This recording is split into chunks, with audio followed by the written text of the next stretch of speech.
ദൃശ്യം 3 classic criminal is back.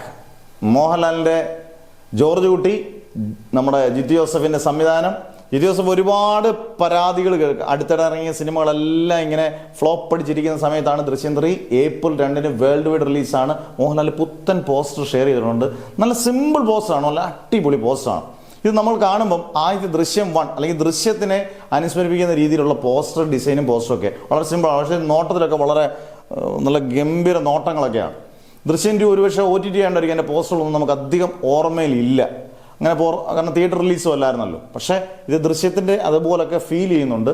എന്തായാലും ദൃശ്യം 3 എന്ന് പറയുമ്പം ഓൾറെഡി ജിത്തു ജോസഫ് പറഞ്ഞു ഇമോഷൻസ് വളരെയധികം കൂടുതലുള്ളതാണ് 2 പാർട്ടിനെക്കാട്ടിലും. കാരണം നമ്മൾ ഇമോഷൻസ് കണക്ട് ചെയ്ത് കഴിഞ്ഞാൽ തന്നെ ആ സിനിമ മിനിമം ഗ്യാരണ്ടിയാണ്. ഇമോഷൻസ് എല്ലാം വർക്കൗട്ടായി, അതിനകത്ത് ട്വിസ്റ്റുകളെല്ലാം വർക്കൗട്ടായാൽ സകലമാന റെക്കോർഡുകളും തകർക്കുമെന്നുള്ളതിലും സംശയമില്ല. എന്തായാലും അടുത്തടുത്ത് വരുന്നു. ഇപ്പം ഫെബ്രുവരി തീരാറാകുന്നു.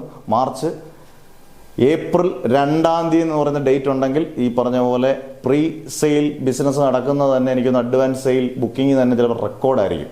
എന്തായാലും ജോർജ് കുട്ടിയുടെ വരവ് ദൃശ്യം 4 പാർട്ടിനേക്കുള്ള വരവിലേക്കാണോ അതോ ഇവിടെ വെച്ച് അവസാനിക്കുമെന്നൊക്കെ ഉള്ളത് ഏപ്രിൽ 2 അറിയാം. നിങ്ങളുടെ അഭിപ്രായങ്ങൾ എന്തായാലും രേഖപ്പെടുത്തുക.